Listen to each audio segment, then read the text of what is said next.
Jehovah's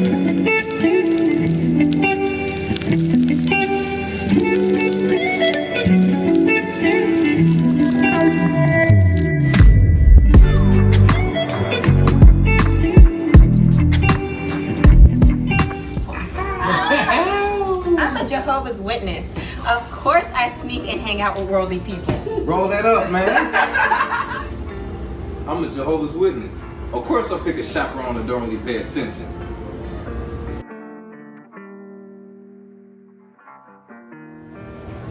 I'm an elder's wife. Of course I know all the tea. I'm an elder. Of course I got a drink and pop on my own. Motherfucker. Shit. What's going on, YouTube people? What is up with y'all? We are back again. And you guys see some familiar faces over here? We got Kirby Scruples in the house. We got Jerron Benton in the house. We got some liquor in the house. Don't tell the elders.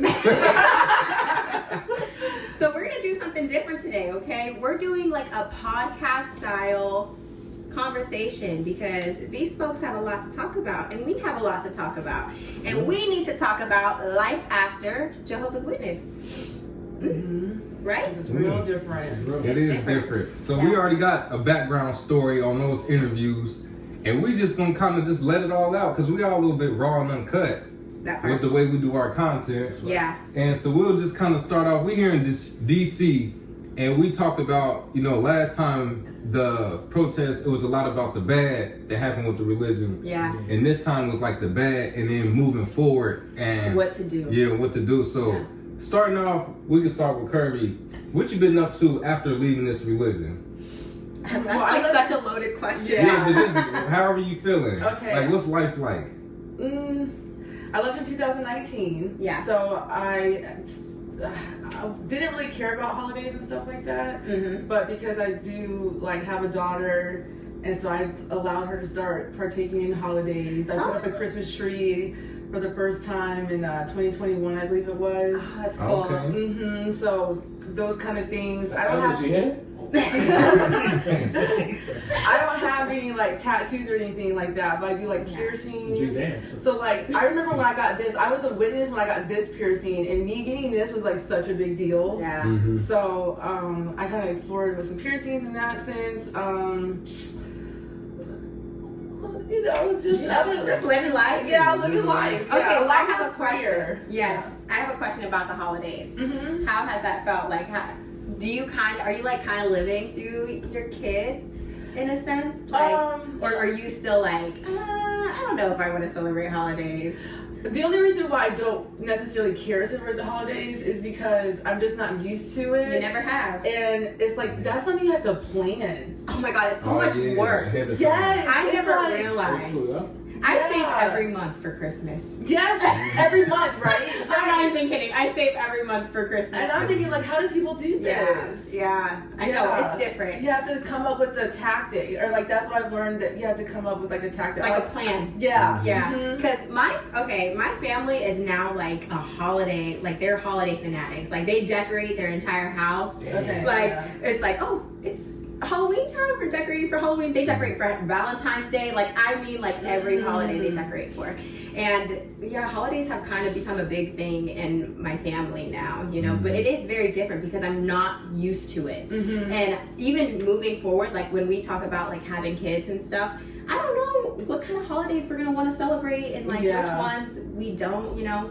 I'm thinking more along the lines of let's take a trip every Christmas because I don't know, some of the material stuff, it's like so much stuff that just gets piled up in your house. Yeah, and I hate clutter. Yes, yeah, it does. So I'm actually experiencing that and organizing. I have the bins, it's like the Christmas, but then also too is like one bin is like Thanksgiving stuff and it's like got nothing in it. Then like the Halloween stuff has like I have like 2 bins of Halloween stuff. And then the Christmas stuff is like 1 full bin. So it's like and then the tree that's like stuffed away somewhere. But it's kind of fun like exploring it, and that's the nice part about the freedom that we get is that we get the freedom to choose if we want to. Yeah, exactly. And not indulge in it or feeling not. guilty about it. Yeah. Mostly the Christmas thing though, like I just really do that for my daughter because she enjoys that, and like I do see that's like a kid thing or whatever. Most definitely. Okay, cool. Yeah. How about you, Jerron? Yeah, well, I'm still acclimated to the whole not being religious. This is some good stuff.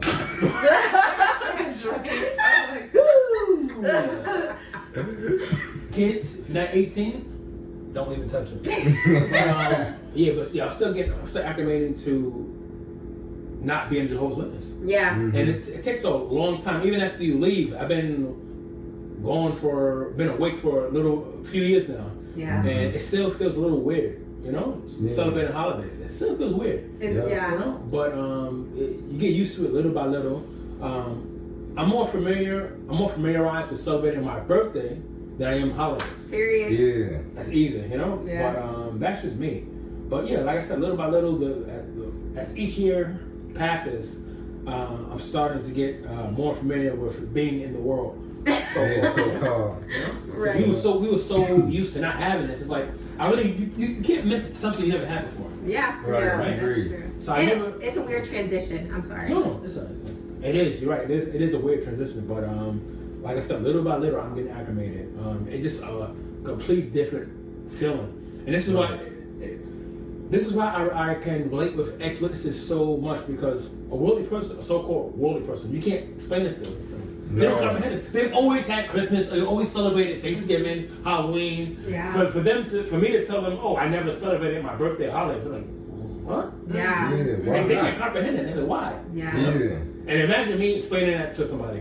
I know. Like they don't get it. Like they understand it's crazy, but unless you actually lived it, like you can pinpoint certain things. Like, oh yeah, I haven't talked to this family member. Yeah. Like another witness or ex-witness is like, oh yeah, I had a cousin, or Exactly. Like, but anybody else is like, you don't talk to your kid. Why? Exactly. Wait, what? Oh, that's the worst. Yeah. Why would you join that? And it's like you don't purposely join this knowing this is what's going on. Exactly. You get family or you get bamboozled along the way. Yeah, most of us were born in, so we couldn't help it. Right. Yeah, we didn't know better. Yeah, we didn't have the option at the age of 10 to say, oh, you know what, mommy, daddy, I don't want to be in this religion. We didn't have that option. It's either you be in this religion or you grounded. Yeah. Yeah. But by the time you were 17, 18, you don't want to be in this religion? Pack your bags. Move on. Yeah. Go. Yeah. You didn't get to compare it to nothing else growing up as a kid. You only know this one thing. That's it. Yep. The truth. And I think too, like, I'm gonna offer a different perspective, just because working in a hospital, I feel like I talk to such a wide range of people, and I don't know why, but I swear it's always the people who have been religious that want to talk to me. It's almost like they sniff it out in me that, like, and so I end up talking to a lot of different people, but there's actually so many cults out there who have like experienced similar, and who have experienced similar situations like we have. And I never even thought about it until I was talking to like some of my patients and like their family. And I'm always so weary in saying like, oh yeah, I used to be a Jehovah's Witness, but I don't do that anymore. But then the questions, it's like, well, why don't you do that anymore? Oh, I don't know if I should be talking about this with you. But then sometimes I will, and then they'll open up about something that they were in. Even just like high control Christian religions experience a lot of evangelical, being like really evangelical. Like I learned just recently about that. Like wow, I had no idea. People are like having a lot of babies just so that they can take over and be in like the government, so they can make new laws and policies and operate things how they feel like the world or like the country needs to be ran. I'm just like. They're playing the long game with that. Yeah. It's a wild world that we live in. Like we don't even realize how many. Our cult that we left is just like a small cult in a wide range. It's a small spectrum. Yeah. There's a big spectrum. Speaking of which, so the Latter-day Saints, the Mormons, right? There's some similarities between with them and the Jehovah's Witnesses. Right? For sure, yeah. For instance, they don't take blood. I don't know if you guys know this. I did not know that. They believe that blood is sacred, just like Jehovah's Witnesses believe it. So I had a coworker. Wow. I had a coworker at my job. It's quite sad. His father passed away. His father was in a car accident, right? And he needed blood, but he hit the wife, and kids was like, "Nah, don't give him blood." They're Mormons, so that made sense. They was like, "Nah, don't give him blood." And the doctor's like, "If we don't have blood, he's gonna die." And it's like, well, this is God's doing. Yes. Yeah. And sad to say, the father passed away. That is sad. I think that kind of almost goes hand in hand with like the Amish too, because in Pennsylvania at least there's like a big like Amish community, because it's right by Ohio too, and Ohio also has like a big like Amish community. And I didn't realize that even them, they're very extreme with a yeah. lot of things. Oh, Like yeah. a lot of them can't drive cars. Like the women can't drive cars. You know, like they live like out. Yeah, like witnesses at least will live on the same street with regular people. Amish guy, like they own Community. community. And even within their community, there's like different ones that are more strict than others, like not being able to shave or like wear deodorant, and just like a lot of stuff. You know? I heard that's even kind of within the Jehovah's Witness organization too, because if you go to a Spanish congregation or American English congregation or a Korean congregation, they all kind of their strictness is a little different. Yeah. So one girl was telling me, and I think she was Korean if I remember correctly, but it was an Asian speaking congregation, and she said that if you left to go to an American English speaking congregation, it was like you're taking a step into the world. That's how they viewed it. Yes, that's what she told me. Wow. And so, like, also, when I can see it, brotherhood, right? So much for a real brotherhood, right? in the Spanish congregation, if your skirt wasn't here when you sat down, and it was like right here, you're like, people are looking at you like sideways. So, like in the American congregation, you could be right here when you sat down. Okay, I think it depends on down here when I think it depends on location, because there was Spanish congregations and they always got away with a little more than some of the English congregations. Interesting. Like they could wear the more tight-fitting skirt and there would be no problem. That's like a thing. Like, it's a thing. At least in Pennsylvania, it was like they got away with wearing a little bit lower cut, like a little tighter, sometimes a little up. Yeah. What's the name of the congregation? You trying to go? That's true. And then in Dayton, the inner city congregations were more strict than the suburb ones. And I just found it to be different. The opposite. It was the opposite in Dayton. Like, there were certain houses on the outskirts. People were like, that was the first time I heard of people getting pregnant and not disfellowship. Like, pregnant and reproved. Whoa. And at our halls, it was like, you get reproved for not even, you know what I'm saying, bumping cheeks completely. It could just be little razzle dazzle. Yeah, so there were certain halls, people would try to switch to certain halls because the elders were known for being lenient. Yeah, a little more laid back. But the inner city, our elders was, I'm talking strict. Like you out the door. Our elders were strict too. You can get disfellowship 6 months at certain halls on the outskirts, but mandatory year, you know, inner city. So it just varies. When they say people go, my hall wasn't like that. That's because everybody don't follow them. Right. Everybody not following the rules. Yeah. All right, now picking up gears. This is something I like to ask because we hear this a lot. Oh, do you go to church now, or you know what I'm saying, things like that. So that's our next question. We'll start with Kirby again. So once you left the organization, did you try to find another organization to join, or are you just living life? What did that journey look like for you? Like, okay, so yes, I did still feel like I needed to make sure that I kept up with my spirituality. Yeah. But at the time, I didn't really truly understand the difference between being religious versus spiritual. And also, too, I used to kind of think that was a cop-out. Yeah, You we did know? too. Yeah. And so then I was like, actually, no, it's not really a cop-out because, you know, religion has a lot to do with rules. And I just really didn't really do well with rules that just didn't make sense. You know? Right. And so I did start going to other churches. Yeah. And then I started hearing similar things. So, you know what's really crazy is that when that one governing body member said babies are an enemy of God, that was the first time I ever heard that. So last Christmas, I went to a church, and now, that's the last church I think I'll ever go to. Really? I don't think I'll go to another church. Why? Well, so they're doing the Christmas ceremony thing, and then the preacher goes, and babies are an enemy of God. Oh. I was shocked. I was stunned. What? And so the person I'm sitting next to, You still enough from Stephanet? you know, I heard that they kind of listen, all religious leaders listen to different people's stuff and kind of pick up different stuff to get like fresh content or stuff to talk about. Information, yeah. Yeah. Real quick, I mean to interrupt you. But how do we know that Stephanet didn't set up for somebody else? He probably did. He could have. Yeah. Right. And so I'm sitting next to the person who basically invited me, and they know that my background, me growing up a Jehovah's Witness, and I'm like, And we get in the car, and as soon as the coast was clear, also too, I also noticed as we're leaving the church, there's this sign that says pro-life, right? So babies are an enemy of God, But also don't abort it. Make it make sense. Right. Make it make sense. You know what I'm saying? So in my conversation of talking to them, they were like, yeah, I was like, oh my goodness, the only time I ever heard that was when the governing body member said that, from where I came from. And they were like, yeah, that is a thing, but they don't really talk about it, or they don't really, focus on that topic. And I'm like, so you've heard this before? Right? This is crazy. And you're just okay with it. Yeah, it was just like, yeah, it's a thing. And I'm just like, I never knew this to be a thing. This is new. And the fact that I heard it outside of the governing body member here at this church was, okay, and I went to another church. Yeah. So last year, Christmas, I went to that church. So a Christmas before that, I went to this church, and it looked like it was a concert. They had the lights going on. I've seen them like in that. the background. The music was very moving, emotional, and kind of a little hype at the same time. And they have the microphone. They're all around the stage. And then they have a whole band, a live I've band, seen them like that. and every member I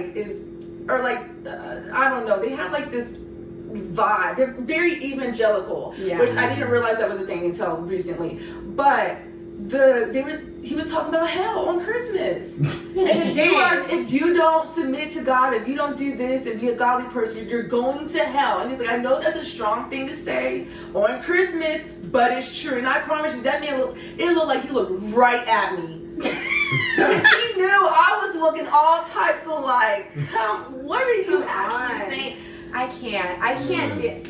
For me, I don't like the doomsday religions. Yeah. I don't like the doomsday mindset. I don't like the fear mongering, because I feel like our experience in life and how we view life is so different. Let's just enjoy this time while we're here. Why are we sitting here scared every day when it's going to end? You know what I'm saying? That doesn't make any sense. So yeah, that was my experience with going to churches. And then also too, I was learning a lot of things about metaphysics and watching the moon cycles, learning the different energies that the moon cycles go into, and how it's a gravitational pull, not just on the tides of the sea, but on a lot of things. And I'm like, okay, well, this is naturalism, which is natural and spiritual. There's a spiritual aspect to it. So yeah, I definitely do believe in a higher power. I don't believe in God the same way that I was taught before. And I think you were just saying that on one of your recent videos. Yeah. And I was thinking oh my goodness, actually I came to a very similar conclusion. Because, people always try to paint us as atheists. Okay. Yeah. And I actually agree with a lot of things that atheists say, because where they speak from is from a place of logic, But even though I make it clear that I am not an atheist, y'all are still in the comments you're an atheist. No, I'm not. I know what I am. Okay. If you're stuck in religion, you can't understand nothing outside of religion. Yeah. So we always say is, there's no proof of a man just sitting here watching you, waiting for you to mess up. Yeah, that's just a story. But I've never experienced some dude talking to me or saying nothing from the sky. So it could be something, a strong power or something. Right. But I can't say it's a man or a woman or you know what I'm saying? Why can't it be both? That's the thing. And this is the thing that gets me, because Christians will say God is everything in all things, right? Well, if God is everything in all things, then how is it not a feminine and a masculine energy? How is it not an entity that holds both bad things and good things? Right. When you reach a level of, it's called transcendence. Okay, when you reach that kind of level, it becomes where bad isn't necessarily even bad. It's more like an unhealed. Other side. It's not necessarily demonizing something. It's this is happening because of this. And whenever you look at things like criminals and real evil that goes on in the world, but then you look at what's going on with them, or their childhood traumas, not that it's not an excuse, okay, but what I'm saying is everybody is coming from one kind of vantage point, one kind of perspective. We've all experienced different things in life. So you have to understand what is going on with that person, that made this happen. You know, I don't know. That's perfectly explained. Like, I've been keeping up with the Young Thug trial, and like the dude, why so Woody, everybody been talking about like, oh, this dude is a menace and this and that. Well, he did an interview talking about how he grew up, and he was like, well, when I was a kid, my mom died. Then a couple years later, my dad died. And so I was just a kid out on the street. Then, so that clicked, like, this is not some dude that's a terrible person. This is a hurt Cause kid. Effect. Like, this is a hurt child that has no guidance. And then, so now you don't see him as this bad person. You see that little kid. Yeah. So that's just our view on life, kind of, in that aspect. I want to get your thoughts. What has your, like, spiritual journey, religious journey been about? Since I left the cult, I said to myself, I would never ever join another religion ever again. I personally believe, to each their own. To each their own. I personally believe that all religions are man-made. Yeah. They're man-made. You know? I agree. Yeah. I mean, people, you feel free to disagree what you want. But that's why I personally would never join another religion. And then, like you said earlier, they're just there to create fear. It's fear-mongering. Yeah. Obey us or die. A lot of these religions and cults have the same philosophy. With the truth, we have all the answers. You're either with us or you're against us, right? And like you said, we are here on this planet for a short time. Like today, let me give you guys a good example. I had a really good day today with you guys today. Went to the protest, right? Yeah. We had some drinks, we were joking, laughing in cars, some stories. Listen, we've been having a good time, okay? Just going to the store was all.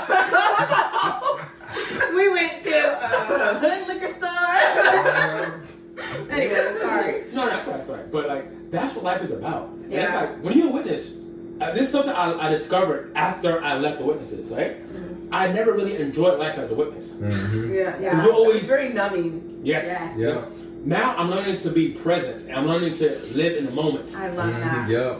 Like, That just gave me chills, which means it's the truth. It's Yes. where I'm learning to live in the moment. Like, when you're a witness, you're always thinking about the future. You don't care about this life. You don't care what happens to you and your family. Oh, your family died. Oh, we'll see them in the next life. No big deal. And it's like, oh, when you wake up, you're like, whoa, this is it.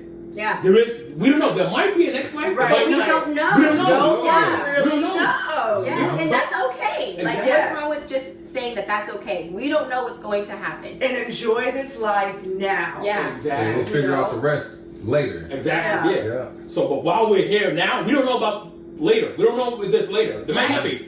But we know that we are present right here, right now. We got proof. Yeah, our hearts are beating. We have air in our lungs. We are here, right now. That is the Enjoy proof this. we know we do have. Yeah. So enjoy this. That's why I told you guys earlier. I travel as often as possible. Yeah. I try to travel every 6 months. You know? This man is gone all the time. My passport is always being stamped. Right? Because I learned that, tomorrow's not promised to nobody. Learn to live in the moment, enjoy life now. Yeah. Like I said before, when you're a witness, you can't do that. You don't do that. You don't think about the here and now. No. You think about the pipe dream. Yes. Pipe dream. Yes. You know? And that's why, going back to religion, I would never ever be a part of any other man-made religion. I believe in God. That's me. I have a personal relationship with God. I still, pray here and there. Yeah. But as far as giving obedience to men, No. hell no. Yeah. No, for Why? what? For what? Hell no. Yeah. Especially if I have to go through you to God, that's no different than somebody having to go through me to God. Yep. Like, what makes you so special to where I got to go through you? Yeah, and you made a good point, by the way. You know how in an organization as a Jehovah's Witness, they say, oh, you have a personal relationship with Jehovah. The elders can't give you salvation. Yeah. Why the hell are you confessing your sins to them? They can't give you salvation. Man, you wasting my time. Does that make any sense? You have to confess your sins to these men, but yet they can't give you salvation. Right. Yeah. What sense does that make? Right. Exactly.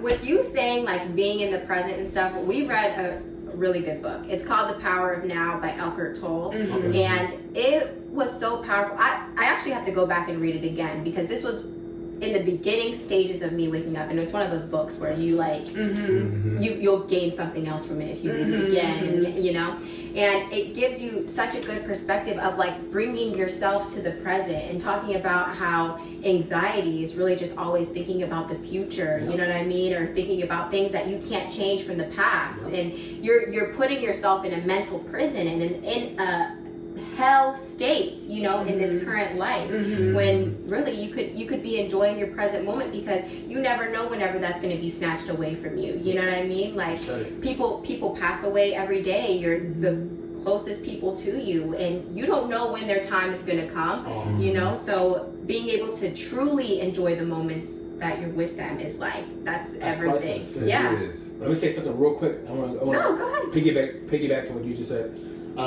That's another reason why I came here. This wasn't planned. This wasn't me coming to DC to the protest. That wasn't my original plan. Yeah. I told you guys I have vacation in the next few weeks, going to South Korea in a few weeks, right? Right. But me going to DC was not part of my original plan, right?